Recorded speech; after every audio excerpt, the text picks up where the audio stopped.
So greetings. So don't be confused. It says Senior Director. I'm an engineer. I actually run all these products though. So I'm the technical program manager for the Google relationship we have. So Alan and Rohit have been working for a long time. After me, you're actually going to hear about the multi-cloud portfolio. I run pretty much all the products that are in the consume pillar of that. So the guys that are coming after me are going to talk about the multi-cloud portfolio.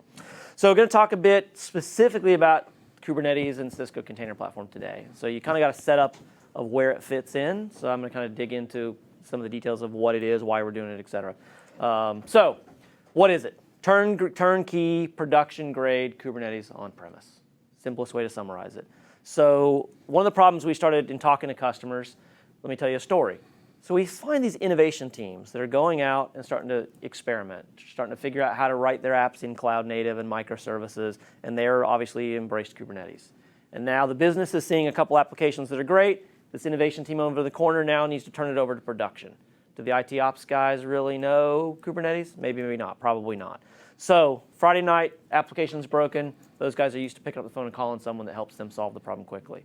Who do they call when a bunch of open source problems around containers and Kubernetes? That's their concern, really. One, they don't really know Kubernetes very well. Maybe they're VMware guys. They still have a lot of bare metal and run mainframes. And they've got this innovation team who's done all the work, and they're used to seeing YAML files and kubectl command lines, and they're used to being in a vCenter interface. So really, that's the purpose for creating the container platform is. We want something that's 100% upstream Kubernetes, on-premise, optimized, because obviously we have a multi-cloud story here, so we need to work with our customers want to land. They want to use Amazon, but they may have applications that they need to bring on-premise for governance compliance. Data needs to stay in Germany, and they have a data center in Germany, things like that. What's hard about Kubernetes? You can stand up Kubernetes pretty easily. How do you get it configured for the latest version? How do you tie it downstream into things like the storage for persistent storage on the storage that they like? The IT ops guys might be, maybe they're a HyperFlex customer, maybe they're a NetApp customer, or a Pure customer. They need to get that persistent storage tied in. They want to tie it down into the networking. The network ops guy doesn't know Kubernetes. So we're taking care of a lot of the integration that's needed. Now, you asked a question earlier about, is this only on HyperFlex? A flexible deployment model. Initially, 1.0, which we GA'd on May 22nd. It's kind of a limited availability still, because really it's for the Cisco Google joint launch is primarily what we're targeting. So a lot of we'll talk features in a bit, is targeted for that, but it will be beyond HyperFlex. So when we're selling something new, it's obviously nice to have an on-premise Kubernetes in a box, kind of, if you will, greenfield selling motion. So when you're buying the hardware and software together for new installation, obviously we're dropping it on HyperFlex, and that's a really simple model. We have a lot of customers who have non-hyper-converged infrastructures, so they're already using one of our converged infrastructures like FlexPod or vBlock, FlashStack, VersaStack. So they already have an investment in UCS servers, for example. So absolutely, this will run in iterations on virtual machines, on bare metal, on other hypervisors. So there's very quick progression we'll talk about a little later. So how many of you guys here are actually fairly familiar with Kubernetes? I know some are more route switch focused, Kubernetes. Okay, so I'm going to talk about some basics just so I don't want to leave anybody out. I know you're kind of a mixed audience, and for anyone who's less familiar. So when you look at what goes into deploying Kubernetes, you have the lifecycle management of Kubernetes itself. You can stand up Kubernetes pretty quickly, but it also revs very fast. Kubernetes 10 is out right now, 1.10. I think .11 just went into beta 5 days ago, so it'll be out pretty soon. So how do you actually upgrade the actual operating system of a Kubernetes node? Is an operating system. Someone's made a joke earlier about containers, just a really small VM. Well, it starts to run on something. There is a host operating system, which is a Kubernetes operating system, okay? And the containers then stack up and run on that.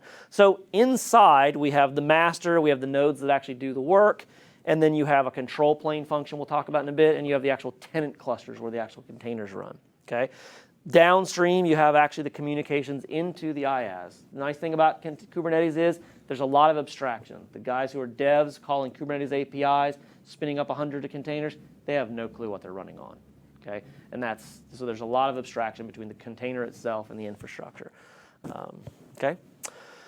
So when we look at what we're doing in the platform, setup.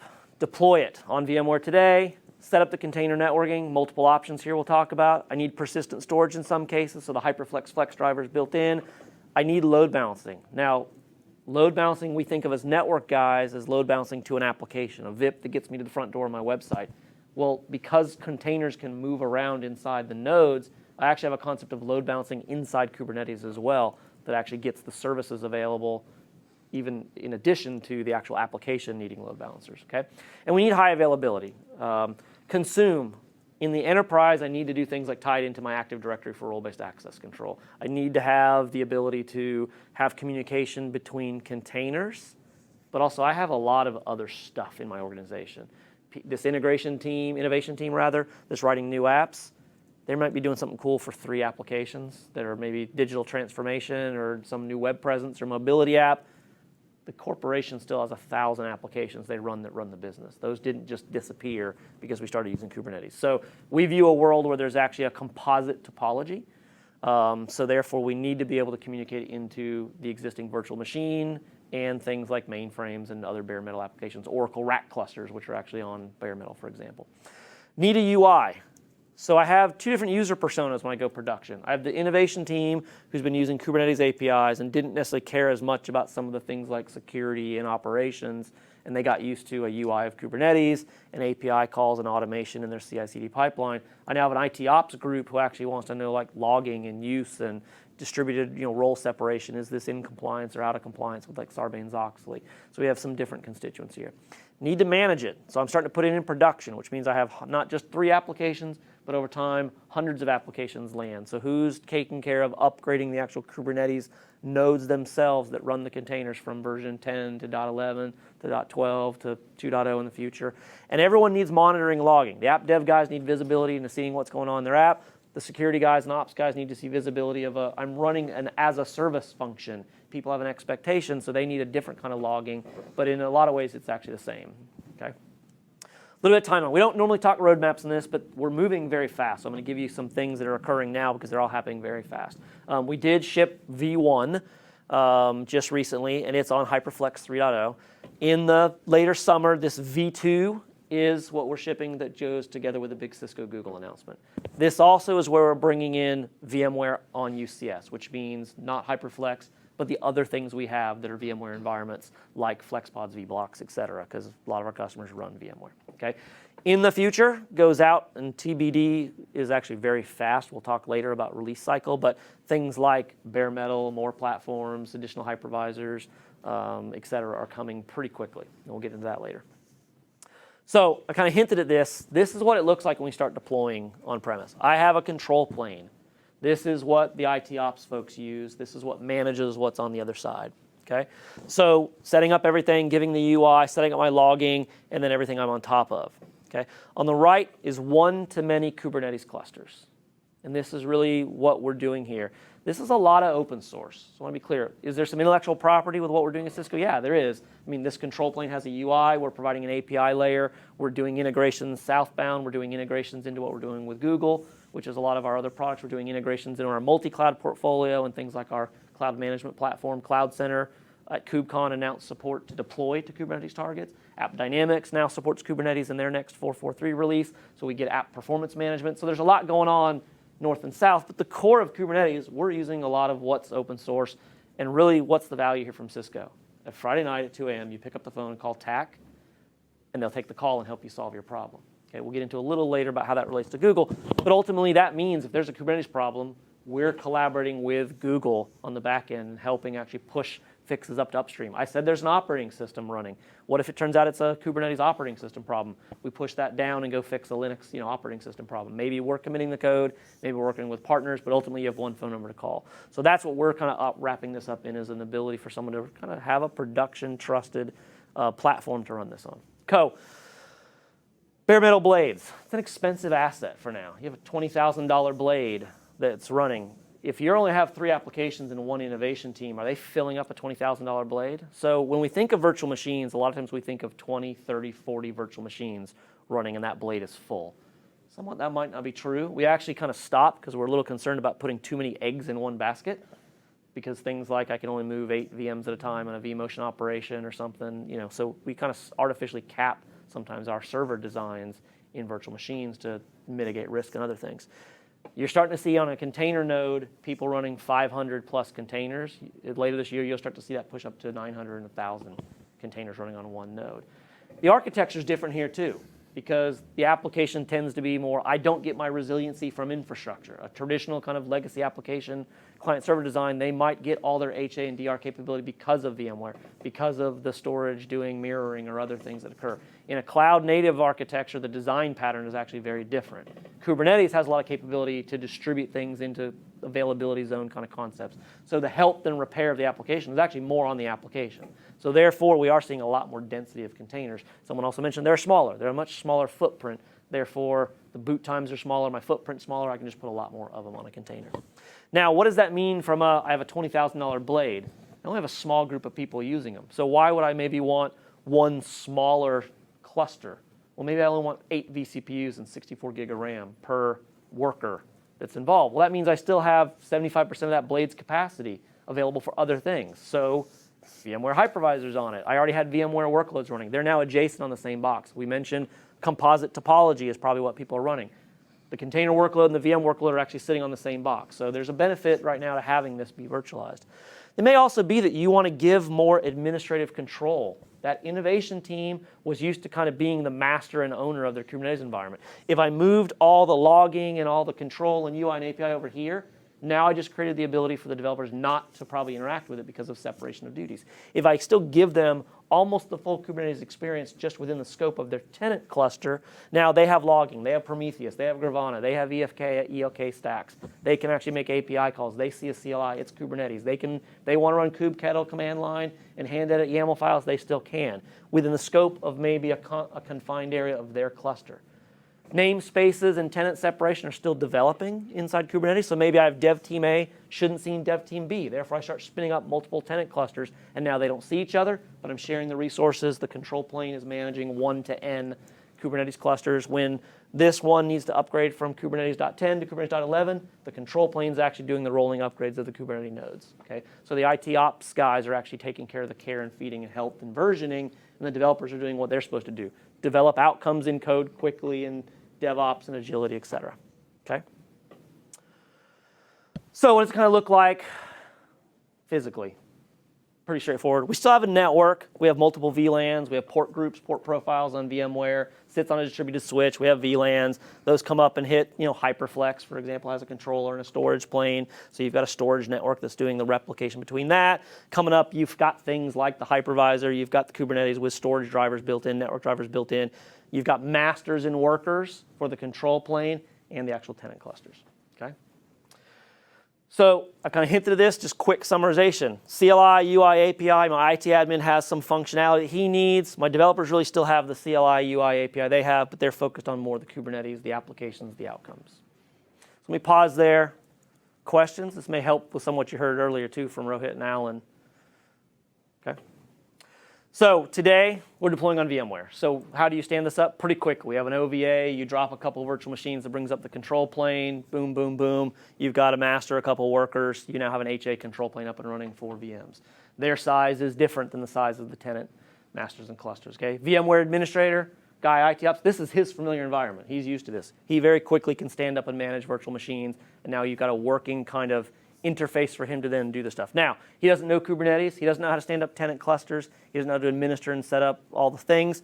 Once he's got these nodes up and running, he hits a user interface, and he starts doing some actual work that gives the developers what they want, but on the production environment. Okay? So what's the main thing you want to do? This is actually some screenshots I just took a couple days ago. So like on the show floor, this is actually where you're seeing demos actually running. Rohit had a demo he did. So these are actually his clusters and my team's clusters that are running down the floor. So I have a new cluster creation. I go in, I select a provider first. So today I'm choosing VMware because that's what we have, but it's a drop down. We're adding more providers and places to run this over a very quick time. That list will drop down and increase. What does my dev team want to see the cluster as? Well, I have dev team A, B, C, or maybe I have one big dev team cluster. I'm using namespaces. Tell what version I want to target, fill out some security information, move to the next step. Next step now is specific to the provider. I'm choosing VMware today. What data center do you want? What cluster? What resource pool? What network on the distributed switch do you want? What are we doing on the HyperFlex environment? Data store? What VM template do we want to use to build it off of? Stuff that's very familiar to a VMware guy. When we support in the future things like baremetal and such, that screen step will change to be relevant to that provider. You choose provider A, the screen's different. You choose provider B, the semantics and context are for what provider B needs to be using. So here's where we actually set up the cluster definition. How many workers do you want? How many vCPUs do you want to apply? How much memory you want to give each node? Each worker gets built with the same kind of footprint. When we scale out or scale in, we're just basically increasing and decreasing the number of workers and saying how much resources we want to give them. Obviously, when you go bare metal, that's a little different. You get the whole box. But when we're in VMs, we can actually control. I can give one big cluster to dev team A and give a really small cluster to dev team B. As a service, I could charge, for this internally. As a service provider, I could charge for this for a customer. So maybe this is actually their consumption model is based on how many nodes you get, how big you are. I mean, ultimately, when you look at what's happening with Google GKE, Amazon Azure, this is what they're doing as well. They're giving a managed Kubernetes offering with a bunch of their other goodness wrapped around it, and they give a consumption model that ties to it. So same kind of constructs that are occurring here. Give them an IP, a username that I'm going to use, set up an IP pool I want them to use. For the system, this is what's going to be used for doing node ports, load balancers inside the system, et cetera. So getting into some of the storage. So just going to talk about HyperFlex today because everything else out is future. But you have a flex volume driver that's been developed by the HyperFlex team. This gives us the ability to have the storage technology inside HyperFlex exposed up into Kubernetes. So when we ship Container Platform, this is already built in. You have persistent storage built into the system, and there'll be more coming with this. This is an iSCSI proxy. Okay, so when you look at a very more technical drawing, we're actually not coming down to the ESX hypervisor. We're kind of bypassing via the iSCSI proxy straight down into the HyperFlex system. Okay, within Kubernetes, there are 15, 16 other storage classes or storage primitive types. vSphere Volume is one. Portworx.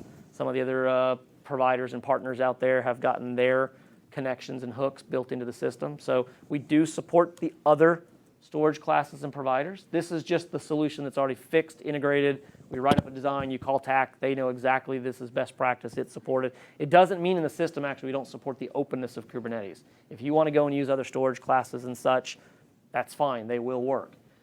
You just can't call TAC necessarily and ask for some storage vendor that just got put in as a primitive and then think that we know or we've tested it. The Kubernetes community has tested it, so we just may not be able to give you the same level of integrated, full support community. Okay. So for those of you who don't know HyperFlex, you're basically coming down onto VMDK. So the nodes are still VMDKs because they're VMs, and we now have blocks. There's a replication factor concept inside HyperFlex, and how much protection you want in the HyperFlex, it determines how those actual blocks get replicated around the system. So not really very interesting if you don't care about HyperFlex, but how is it relevant to us? I do have the actual node virtual machine themselves, or the containers and pods that run inside the node. If my container node just completely goes down, wouldn't I like to know that I actually have every node has access to the data? So that's happening in HyperFlex and via that Flex driver, that when I have like a vMotion that moves from worker 1 to worker 2, this worker crashes and I start doing like HA and DRS recovery inside VMware, all the access to the data layer is actually there because that's what HyperFlex is taking care of in that recovery protection factor. HyperFlex now also supports a bigger cluster that can actually do stretch, like 32 plus 32, split availability zones. So I can actually have things on one side and on the other side. Okay. Any questions on storage or how this all kind of ties in? Makes sense? Relevant? Solving problems maybe you guys have been thinking? What about Kubernetes and how to get storage? Nods? Yes? Okay. Good. So let's talk about networking. Far more complicated here. Some of you are networking guys. This may actually be a little more interesting to you. So inside the platform, we have two that we are shipping supported. Okay. So the ACI is the software-defined networking product within Cisco that's built on top of the Nexus 9000, Nexus 9K products. This is your fully programmable software-defined networking stack. So that the product team for ACI has a CNI plugin for Kubernetes. It can do things like policy, complete Cisco support. It integrates with the ACI fabric. Some benefits. This is giving you, tie into the APIC and user interface that network operators run.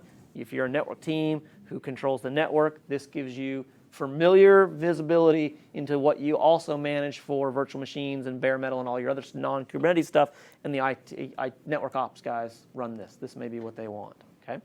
Contiv, we open sourced Contiv a couple of years ago, version 1, and actually it was our first open source project at Cisco that was fully TAC supported. That was kind of a new thing for Cisco to not sell a product, but still you can call TAC and get support. Okay, so this is the next iteration of Contiv v2. We're not selling it as a separate product right now. It's just built into Container Platform. So you get Contiv v2 when you buy Container Platform. It's true container networking, full Cisco support. It's built into the Cisco Container Platform GUI. And in the future, Alan and Rohit talked about Istio and what we're doing with Envoy. So this will also tie into Istio and Envoy in the future. Istio is also going to be something that you optionally install on top of Container Platform. So why we need to have awareness of networking into a container service mesh is because you could either have Istio running on Container Platform, or Istio is running somewhere else, and our clusters become part of the Istio fabric. Okay, Calico, very popular. We support it. We ship the bits in the box. You can configure it. It's not our default. You're not going to necessarily get full tax support when you call, but Calico is a very mature product. Lots of people in the community know it well. We do support it. Has there been any customer interest in Cilium? Increasing. Cilium is really when you start talking about network space versus user space networking, some of the performance hits, Cilium is becoming more popular. And actually, let me go to the next step, because you'll actually see in Contiv v2, we're actually, I'll get to actually, let me talk about ACI first, and I'll answer your question more. But yeah, Cilium is increasing. Real quick, the ACI plugin. So I talked about this a little bit, but the container team and the network administrator are separate roles a lot of times when you have a networking team in production. So the ACI team has ACI, they're network guys, they're used to seeing it. So they bring up the fabric, they bring up the Kubernetes resources and configuration ACI. They do things like create EPGs, contracts, and filters. An EPG is kind of like a VLAN, a contract and filter. In ACI, it's a whitelist fabric, okay? So if you look at like the WASP top 10, the best way to secure your network from vulnerabilities, the number one is whitelist your applications. ACI is actually a fully programmable software-defined network. A lot of times, though, the network guys don't actually know the applications and who talks to who. So if you don't create contracts and filters, no one talks to anyone. So what happens to a default network guy? He might just take an EPG, create a VLAN, put a big wide open contract any on it, and it's a functional fabric. We didn't actually accomplish micro-segmentation, but we still have that. So you can actually mix having kind of a more network shared model and an actual application programmable model inside ACI. Okay. On the container side, we're doing the container kind of stuff. But because we have an integration with Kubernetes, if the network guys don't understand what the VLANs, contracts, and filters need to be, but the application team does, when they do the programming of Kubernetes via APIs or such, it's pushing across. If they don't actually know how their applications work, this is where things like tetration can actually do dependency mapping, AppDynamics can do dependency mapping. CloudCenter has a blueprint, which is a visual topology, and when you see a relationship between the topology entities, if we pushed a Kubernetes application, a cloud-native application, down to this via CloudCenter, CloudCenter is using this to actually program the ACI and put the microsegmentation in. So if someone who's bought into that microsegmentation story and wants that whitelisted, one, that's the SDN technology. Those are the administrators of it. This is the tie-in that brings containers into what they may already be doing in VMs and bare metal. Okay? So what does it kind of look like? Progression to left to right is sophistication. On the far left side, my left, is full deployment isolation, full whitelist. So initially, cluster isolation. Maybe dev team A's tenant cluster shouldn't see dev teams B. That's actually being enforced in ACI with this. Namespace isolation. Inside, I have namespaces, and I actually want to isolate them. All the way down to pods shouldn't be able to talk to each other. Within the pods, east-west kind of segmentation, this service shouldn't talk to that service. The web tier should never talk to the database. It should go through some business middleware. That's the kind of the evolution of creating the EPGs, contracts, and filters in ACI. Okay? So ACI also gives you VM bare metal. This is kind of one, since it's a fabric that's connected to everything, that's how we're doing it, and the programming's equal. This is actually what it looks like in ACI. So the network guys actually see sort of a topology here that maps to the entities and how they're related to each other, and this is the programming look. So it kind of looks very similar to a topology map of an application or an application discovery mapping kind of discovery. So this is what the network guy sees. He actually knows who's talking to who, where's my ingress, egress, down all the way to the bottom, where's my database that no one can talk to except maybe a very specific step through the tiers. Okay? Questions on ACI? Everyone familiar with ACI? It's not new to you guys, is it? Some of you? Okay. So, Contiv v2, what are we doing? We are incorporating vector packet processing, which is the FD.io capability. We probably 15 years ago pumped out some code from Cisco into FD.io. And so FD.io has done a lot of development and releases. We still contribute to that and also use it internally. So vector packet processing is what Contiv is now built on in v2. So things like Cilium and starting using, moving to like user space networking. Google has open source gvisor, for example. We're interested in working on that because we can do some interesting things. But for right now, vector packet processing is trying to do very fast packet switching in a container software networking. So this is built in, it's open source, we support it. People can extend to it. This can sit on top of ACI as well, but it's container networking, so it kind of stays inside the container world, VXLAN kind of stuff, but then can sit on top of whatever the network is underneath it. Okay, kind of answer your question. When you get into things like user space networking, no kernel tax, there's a lot of evolution occurring here, and this will probably become Conti v3 and Conti v4 and such to kind of deal with all these networking problems that people like Cilium are trying to solve. Cilium's interesting in the fact that they're moving along the kernel components as well, but also working with actually being able to install policy into some specific hardware in the server space. So today, obviously, we have ACI that's pushing policy down into our hardware. We're a software cloud team, so we do support what we have. We also want to be open and support what's in the market. As the industry evolves and things that evolve, like Calico has a new version or Cilium becomes important, we will incorporate this into the product and have support. The real question becomes, is it fully supported, is it integrated, or is it kind of a tech preview kind of thing within the product? And that really determines the level of support Cisco is going to give when you call us because it's broken. So there's always going to be some variations as this evolves of which category of full tax support do you get when it's 2 a.m. on Friday night. So that's, I mean, you'll see us be very clear though as a release and add things that the community develops saying, hey, we support this, it's preloaded, so it's integrated but not fully tax supported. So you'll find variations really in that area. If we don't do it, but you like Cilium, you could install it into this. We're not hiding a veneer, we're not breaking the environment. A customer can extend what we're doing and add technology that maybe is interesting to you as an individual, and we haven't decided it's interesting as a industry-wide or haven't seen enough customer adoption. So you'll still be able to extend what we're doing with what's interesting to you individually. Okay, good. So a little bit of what's next. Again, we don't normally talk roadmaps in this, but I want to tell you, one, this is a very fast release cycle for us. We don't normally release monthly at Cisco. Container Platform is actually going to release monthly. So minor releases that have new features, fixes, even between like now, the GAV1 and what we ship with Google, there's going to be 3 monthly releases that make up that and have a lot of functionality to get us to what we expect for all the things we need for Google, including like Istio 1.0 is not 1.0 yet. So having Istio working, that's a monthly release to bring in like all the Istio 1.0 functionality. It's currently 0.8. I don't know if Rohit demoed Istio here, but he is on the show floor in a session demoing actually Istio 0.8, showing multi-cloud containers talking to each other. Okay, major releases. This is also interesting for us because we had to debate it a bit. Our major release number is based on the Kubernetes version we're using. So we're doing an N and N-1 Kubernetes support. So right now we're 1.10, and so that's version 1.0. Our 2.0 is a little vague on when 2.0 comes out because 2.0 comes out when we start making 1.11 the main Kubernetes version. Okay, so 3.0 would be 1.12, 4.0 would be, so it's kind of funny when Dev told me, hey, we think we want to do our major releases based on this.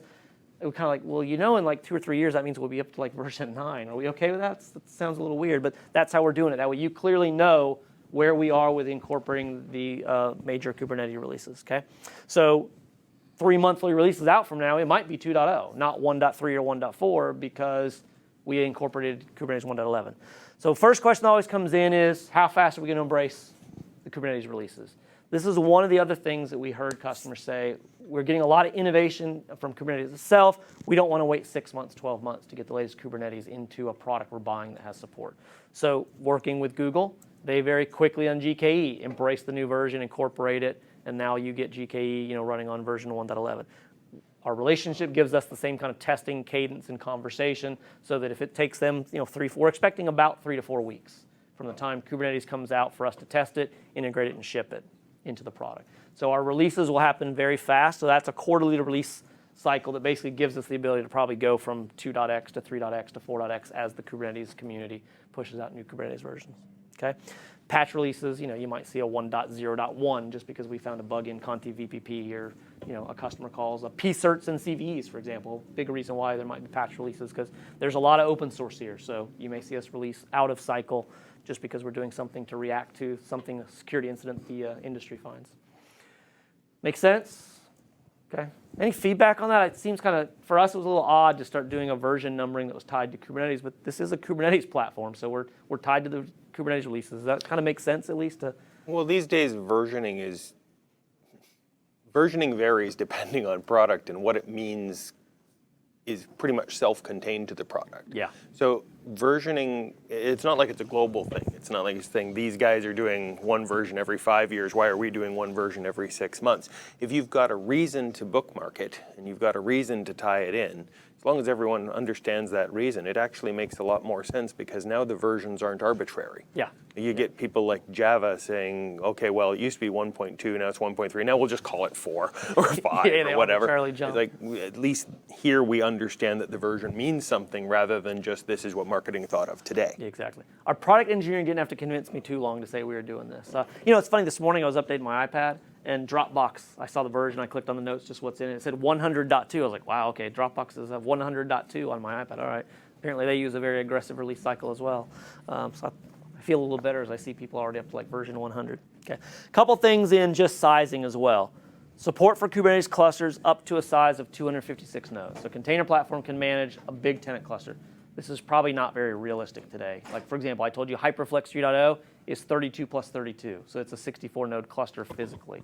So we're bigger than probably most of your infrastructures. Most people build VMware clusters today as well, probably in the 12 to 16 is a pretty typical production cluster size for most enterprise customers. So we're already significantly larger from what we can support. And when I said 1 to N, today we can deploy and manage up to 100 Kubernetes clusters in Container Platform. So you may end up, because you may have a lot of small clusters that you want to scale out. I mentioned that Kubernetes clusters have also sizing limits within inside them. Like each node can only have 100 pods today.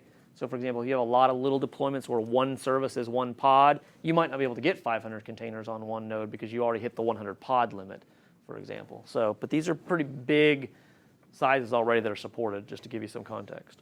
Okay.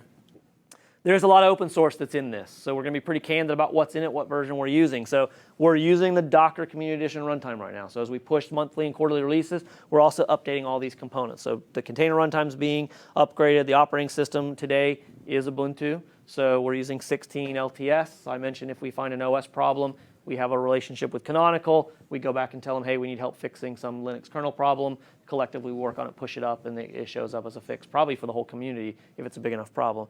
The orchestration, obviously our version's tied to this primarily. We're testing on vSphere today. This will expand for more KVM and bare metal and such. We're on HyperFlex today, which is 3.01. The CNIs that we have that are built in, so just kind of go down the list. We are using Nginx today. My team also runs a lot of integration. If you look at CloudCenter, we do a lot of work with F5, A10, Avi Network, Citrix, et cetera. So that same kind of integration team is the team that's also doing integrations here. So we'll also start writing white papers, and we do communities.cisco.com postings that will have like GitHub source code and stuff. So the core platform is Nginx based, but we'll also incorporate with like the load balancer vendor. So if a customer says, hey, I'm an F5 shop, I'm an Avi Network shop, and they want to bring that in, then obviously we'll test and support that as well. Okay. Monitoring, Prometheus, Grafana. We are EFK, so ELK and EFK are about the same, but we've moved to the EFK kind of stack as our standard. On the container runtime, you're only shipping Docker, you're not supporting any alternative runtimes presently? We're not opposed to alternative runtimes because you're absolutely right. The community is kind of developing. You've got Rocket and 4 or 5 others that are pretty interesting. We are CNCF certified, and some of those other container runtimes are also getting CNCF certification. So this is kind of the industry standard right now. Is that going to change? Crystal ball, maybe. Will we support moving to only one? Probably not. For those guys who don't know Kubernetes, this is actually one of the nuances. We talk about containers, and they're very portable, and they can run anywhere. And there's a standard for a container format. So it's a lot of these are actually conforming to the container format standard. Therefore, portability from containers is much better than it was, say, a couple years ago when there wasn't that container format Significantly, standard. yes. Yeah, absolutely. But there's still even nuances. I mean, even as we start talking about, I said we can run 100 Kubernetes clusters. Well, your next question would be, well, are you going to manage on-premise container platform and then also help manage like my public cloud? Probably in the future, yes. And then the question of what container runtime are we using becomes actually far more prominent. So there's still some work to do in that space, but we're not opposed to you using different formats. We are testing using other container runtimes as well to make sure they actually work and are supported. So part of release QA process on the back end is to actually test them. And obviously, we have developers that are well connected in the community and keeping a pulse on what's being developed, how it's being used, our customers asking for it. So I think you'll see that part specifically over the next couple of years expand at or least change. At least what's being shipped. Exactly. We all know with open source, one's really important, it falls out of favor, and all of a sudden everyone jumps ship to another one for various reasons. So another reason to have a very aggressive release cycle here is this is a very fast changing and maturing space. So therefore, container runtimes is probably one of the main areas you'll actually see some evolution, change, and additional support. So, but today, we're supporting Docker primarily. Yep. Okay. Any questions? Helpful information? Okay. Let me tie it back together a little bit. So you saw some of this before. So obviously, when we start talking about the bigger, what we're doing with Cisco, you look at where we bring a whole solution together. Obviously, Cisco Container Platform is a very key portion of us having basically container on-premise. And really, we look at this as this is a cloud. But when we look at our cloud management product, CloudCenter, it sees these both as targets. They're very specific targets. This target is made for running containers. It's not made for running VMs. It's not made for provisioning, bare metal via like EC2 bare metal or IBM bare metal. It's a container target. But for the cloud management product, this is just a cloud target now via APIs. So we now have the ability to have targeting. Maybe you feel comfortable with dev in the cloud and prod on-prem. So now you have the ability to do both. Okay. Some other things that are in the product. So the point of showing this slide is inside Container Platform, we are running Kubernetes Service Catalog. We are connecting to Open Service Broker. Okay, Istio comes onto this and actually either runs on top of Container Platform as an optional add-on, or if you're running Istio, say out in GKE, you can now add Container Platform in as one of your Kubernetes clusters that's in the Istio service mesh. So therefore, Istio networking and Envoy sidecar support and stuff is still important. It means we're also testing. So if you go down on the show floor, we're already showing sample applications where maybe I'm doing a pub sub lookup from an on-premise application, and I'm actually going out and using the pub sub service. So these are the 6 Google services today that are supported in Open Service Broker. That's still in beta from them. So we support that in Containers Platform, and they'll expand, obviously, what public cloud services they offer. It's a multi-cloud world. That's the next session you'll hear. So obviously, we're willing to also work with the other cloud providers. Amazon's just came out of into general availability just, 2 weeks ago. So EKS now, obviously, they have services they want to hook into on-premise. So Container Platform will be able to also connect out into the other public cloud offerings. So hopefully this gives you a little bit of context. The reason I'm kind of revisiting a little bit of what Rohit and Alan talked about is so that you kind of understand, now that you heard more about Container Platform, where it hooks into our bigger strategy and story. So I'm done there. Any questions about Container Platform, or maybe follow up on what you heard from Alan, Rohit, about the Google solution announcement? Yeah, I got one. Okay. You talked about how there's so much open source built into it. Mm-hmm. You're going to follow up with the updates and things like that as needed. What does that process look like when you are updating? Is it pretty seamless and automatic for the customer on the end? Yeah. That's good question. The big thing I see. No, it's a fair question. So how do upgrades kind of work? So obviously, let's say, for example, it's an open source bug. It's a CVE, it's a pcert on Cisco, it's a bug. What if it's Kubernetes? What if it's Ubuntu? Is Cisco going to commit the fix? Well, yeah, we actually have a lot of developers. We've contributed for the last 6 months, 5 or 6 folks into even Istio. We're pushing, code and help in the Istio community. So we're actively in that community and pushing the fixes into it. And since we're pulling from upstream, we're not a fork. So a lot of times what we fix either comes from someone that's upstream that we help or influence, or we did it. We commit a fix into it. So it could be an immediate fix via like a patch, like, hey, tomorrow it's a CVE. It's a very big deal. Tomorrow we push out 1.0.5, and it's got some big CV that just came out, yesterday. And so it came from the upstream repo, and then we repackaged it, retested it quickly. Now remember, it was rolling upgrades. So you're running an upgrade on the control plane, and let's say, for example, it's a Kubernetes upgrade. 1.10.4 comes out to address the CV. We would then have the rolling upgrades of the Kubernetes worker, the tenant workers via our control plane would actually do the upgrades. Yeah. So it may include components, big exploit in Grafana or the EFK stack or something, so those components would be included, but they're in the control plane. The control plane is rolling the node upgrades, and we're basically we're rolling upgrades through the nodes themselves. So, that's the value of Container Platform is that you don't have to figure out how to do that. We're taking care of it for you and doing kind of the rolling upgrades through the process so that you get the fix without having to figure out how to hand patch it in or something. So Cool. that's the intent and the process. Yeah. All right. And it's, Thanks. I mean, package management things, those are all pretty mature inside the platform. So I think the biggest thing you're seeing is obviously we have relationships with all the right people to help influence the open source and get things fixed quickly, because enterprises running production apps need things like security exploits fixed fast. The open source community can't take 3 months and think about it and decide this is a SSL problem or a Kubernetes problem. It gets fixed very quickly. Yeah, I mean, that's when you mentioned like Kubernetes, new version comes out. You may be a couple weeks as you're testing it, making sure everything's good. Obviously, security patch, you hear the new CV comes out, everybody's, up in arms over it. Yeah, the finance guys are all the first, and they don't care. They'll jump on it all. Somebody read an article costs. on a random news site about some big security, bug that's out. So Yep. yeah, I mean, if that's going to be nice and seamless and Yeah, quick. and remember, you can create new big. clusters. So we go to version 2, and your apps are all tested on Kubernetes 1.10. You may be not prepared to go to 1.11 just yet. So you can create a new cluster that's 1.11, do some new deployments, test them out, make sure you're comfortable. We're always N and N-1. So you've got time to actually leave your production clusters running, create a quick new cluster, do some testing on your own, make sure you're comfortable with the new Kubernetes version, your app works, and then maybe you just transition the apps, or then you deploy your production cluster. So really important to have the ability to have multiple clusters as well.